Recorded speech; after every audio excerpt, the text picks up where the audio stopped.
Ok, gente amiga, gente querida, você está na Carvalho Pictures, o seu canal de matemática que ajuda você a entender melhor sobre estatística. Vamos falar então um pouquinho agora sobre os quartis. O que é isso? É simples, extremamente simples. Você vai ter lá o conjunto de valores e você vai dividi-los não só ao meio, mas sim em 4 partes. E aí essas 4 partes, daí o nome, né? 4 partes quartis. Pois muito bem. E aí então a característica é que essas 4 partes elas têm que possuir o mesmo número de observações, tá certo? Isso quer dizer o seguinte, você vai dividir em 4 pedacinhos, no caso aí cada um deles então com 25%, ok? Muito bem, então você vai ter aqui, né, esses primeiros 25% que a gente vai chamar de primeiro quartil, ou Q1. No caso, então, os outros 25% vai somar 50% e aqui você vai ter o Q2, no caso o segundo quartil, que sim, é ele mesmo. No caso, nada mais nada menos que a própria mediana. E aí depois com mais 25%, você vai ter aí 3 vezes 25, 75. Nesse caso então aí o terceiro quartil, que vai dividir do primeiro ao último dado em 4 conjuntos aí, né? 4 partes com o mesmo número de observações. Isso você encontra na prática, por exemplo, para as Forças Armadas, na hora que você tem as promoções, e aí então você não promove todo mundo de uma vez só não. Você divide lá uma turma, por exemplo, em 4 pedaços, e aí então você vai promovendo aí, né, à medida que o pessoal está melhor classificado, tá certo? Muito bem, vamos ver aqui então um exemplozinho. No caso, então, a gente tem aqui um conjunto de notas, 100 notas no total, que estão divididas aqui em classes, né?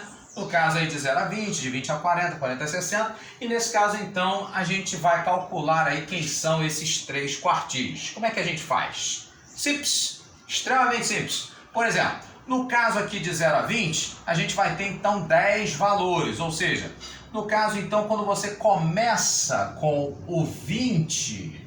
Esse 20, então, ele já tem, no caso aqui, uma frequência, um total de valores valendo 10. Pois muito bem. E aí, no caso, você termina de 20 a 40, o 40, então, o valor 40, ele já termina com uma frequência, né, de 10. O mais 20 já termina aí com 30 valores, ok? Pois muito bem. Então, nesse caso, o que a gente está querendo, o primeiro quartil, o Q1, ele vem a ter, no caso, o quê? 25% dos valores. Ora, 25% de 100 é o próprio 25, ok? Concorda que o 25 está entre 10 e 30? Concorda, então, que o Q1 tem que estar entre 20 e 40? Ok, então, para a gente achar, no caso, aí, esse Q1 sem problema nenhum, é simples, extremamente simples. Vamos fazer, então, aqui uma regrinha de 3. No caso, então, vamos dizer, né, que esse Q1 está menos o 20, está para a diferença 40 menos 20, que é 20 também, né? Na mesma razão, na mesma proporção que você vai ter, no caso, aí, o 25 menos o 10, que vem a ser 15, está na mesma razão, na mesma proporção que o 30 menos o 10. No caso, então, 20. Ah, que beleza! Então você passou a ter denominadores iguais. Então, se você tem denominadores iguais, você pode trabalhar só com a parte de cima, só com os numeradores. Isso quer dizer, então, que o nosso Q1 aqui, né, ele vai ser, jogando o 20 para o outro lado, somando 15 mais 20, 35. Ok? Muito bem, para achar, então, o valor do Q2, sem deixar para depois, qual que é a ideia? No caso, então, eu vou pegar aqui, né, o 40. O 40, então, a gente viu, ele termina com 10 do anterior, mais 20, 30 valores. E no caso, então, 40 vai até o 60. O que acontece? O 60, então, ele vai terminar com 30 dos anteriores, mais 40, ele vai terminar, então, com 70 valores. Ora, no caso, então, o nosso Q2, a gente viu, né? Ele lida com 50% dos dados, no caso aí a nossa também conhecida mediana. Ora, então se o 50 ele está entre 30 e 60, esse valor de Q2 também, ele tem que estar entre o 40 e o 60. Faz sentido? Aceitável? Razoável? Espero que sim. Então nesse caso aí a gente calcula, né, fazendo então a diferença do Q2 menos o 40 sobre a diferença 60 menos 40, que não é um código, mas dá 20. E aí no caso então a gente faz também a diferença 50 menos o 30, que também dá 20, só que aí sobre 70 menos o 30, que no caso vai dar 40. E aí então o 20 e o 40, né, são múltiplos de 20, se eu dividir por 20 aqui dá 1, 40 dividido por 20 vai dar 2, e aí o 20 dividido por 2, só nota em matemática, né, em estatística, 10. Nesse caso então o Q2 menos o 40, isso então vai ser igual, no caso aí ao 20 dividido por 2, 10, isso significa que o Q2 então valendo literalmente 50, ok? E para achar o Q3, no caso então também é simples, extremamente simples, no caso então do Q3. Bom, a gente viu então, né, que terminando aqui o 60 então ele vai ter os 40 mais 30 dos acumulados, ele termina então em 70, muito bem. E aí no caso o 60 nessa outra classe vai até o 80, e aí no caso o 80 vai terminar com, no caso aí os 70, né, anteriores, com mais 25, vai terminar então em 95, ok?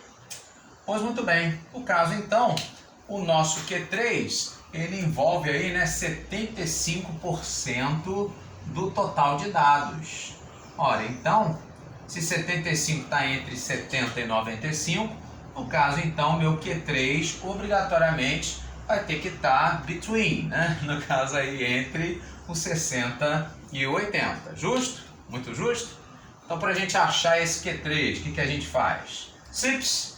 A gente faz então a diferença, Q3 menos 60 está para 80 menos 60, 20. Na mesma razão, na mesma proporção que eu faço 75 menos 70, 5, sobre 95 menos 70, 25. Ok? Muito bem. Nesse caso, então, a gente simplifica, não complica. O 5 eu posso, então, dividir, né, por 25. Aqui no caso daria 1 e aqui no caso daria 5. Pois muito bem. O 20 também posso simplificar com o 5. No caso aqui, né, dividindo por 5 daria 1 e aqui no caso daria 4. E aí então, fazendo o produto do meio igual dos extremos, multiplicando cruzado, nós teremos o Q3 menos o 60 como sendo igual, né, vezes 1, né, é ele mesmo, como sendo igual a 4 vezes 1, vai ser 4. Daqui então sai que Q3 é igual a 64. Ok, gente amiga? Muito bem, então você viu aí, né, que dá para calcular tranquilinho, no caso aí os valores, né, de Q1, Q2 e Q3, fazendo então aí uma regrinha de 3 simples, extremamente simples, quando você tem aí os dados agrupados em classes. Mas e quando não for assim, como é que a gente faz? Pois é, para isso então eu quero te mostrar uma questão aí, né, da banca CESP, falando aí, né, na prova de analista de gestão pública. Ela diz assim, que tem um pesquisador que está estudando a relação entre número de crianças com menos de 6 anos de idade por família e o consumo semanal de leite em litros. Então tem lá as duas grandezas X e Y.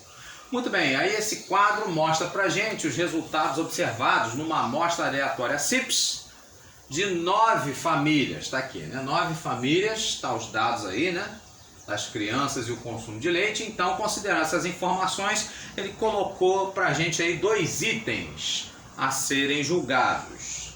Então, o primeiro item, ele fala sobre a mediana dessa amostra aqui, né? No caso, ele diz que ela é igual a 6 litros. Pois, muito bem. Essa mediana em cima de quê? Do consumo semanal. Então, primeira coisa, né, para a gente poder achar a mediana e poder achar também os quartis, nesse caso, então, você tem que colocar esses dados o quê? Em rol crescente, ok? Então não esquece isso não. Coloca os dados em rol crescente. Então os dados aqui, no caso, consumo semanal de leite, vamos colocar eles então aqui em ordem crescente, vamos? Vamos? Ok. Então nesse caso aí o menor dos dados, né, valendo 4. Depois o 5 aparecendo duas vezes. Depois, no caso, o 6 aparecendo aqui também 2 vezes.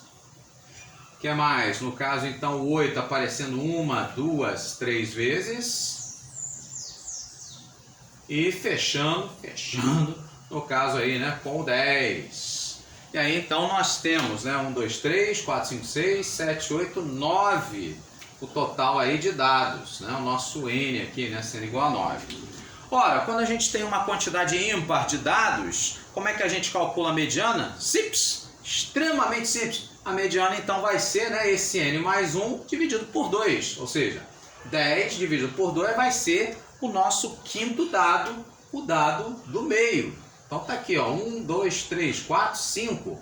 Então o quinto dado, no caso então aqui o 6, é que vem a ser aqui a nossa mediana, agora também chamada de segundo quartil, beleza?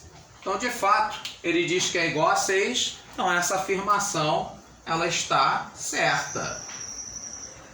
Muito bem, aí o segundo item, ele fala sobre intervalo interquartil. O que é isso? Intervalo interquartil, ou IQ, também conhecido, vem a ser nada mais nada menos que a diferença entre o Q3, o terceiro quartil, menos o primeiro quartil. Então, intervalo interquartil é a diferença Q3 menos Q1. Para que isso é importante? Bom, é que dentro desse intervalo você vai ter, né, Q3 menos Q1, você vai ter aqui nada mais nada menos que 50% do total de dados centrais. Tá certo? Isso é bastante coisa, isso é significativo. Então daí a importância do intervalo interquartil. Muito bem, então para achar esse intervalo a gente precisa saber os valores de Q1 e de Q3. Então vamos lá. O Q1 então, ele vai pegar, né, no caso aí, 25% do total de dados. Bom, aqui eu tenho 50%. Concorda que se eu dividir isso aqui ao meio, então vou ter 25% para cada lado? Faz sentido? Pois é, só que aí, como aqui é uma quantidade par, aí então eu teria que achar o termo do meio aqui, né? E, bom, como esses dois extremos, eles são exatamente iguais, então nesse caso aí, o nosso Q1, sem problema nenhum, nada mais, nada menos que a média, né, entre os 5 e os 5, né, vai ser o próprio 5, beleza? Da mesma forma que aqui também, né? Ele vai dividir o Q3, né, em 25% para a esquerda, né? Para a direita, perdão, e 75% para a esquerda. Então, nesse caso, ele vai ter, né, que ser um valor central aqui, né, entre esses 4 dados. No caso, então, vai ter que estar no meio desses dois. E como aqui os dois também são iguais entre si, iguais a 8, então, nesse caso aqui, o nosso Q3 valendo 8. Beleza? Então, nesse caso, agora que eu tenho Q1 e Q3, ficou fácil, ficou simples, extremamente simples achar o intervalo interquartil. A diferença então de Q3, que é 8, menos o Q1, que é 5, 8 menos 5, nesse caso então vai me dar 3, sim. Nesse caso então, sendo 3, ele diz, né, que o intervalo interquartil dessa distribuição do consumo de leite, ele é inferior a 4 litros. De fato, a gente achou 3 litros, isso quer dizer então que essa afirmação ela está certa. Pois bem, você gostou? Então eu te peço, no caso aí curta, comenta, compartilha com a geral, né? No caso aí que tem estatística na área, se derrubar é pênalti, ok? Espero você então nos próximos vídeos, grande abraço e até o próximo. Valeu!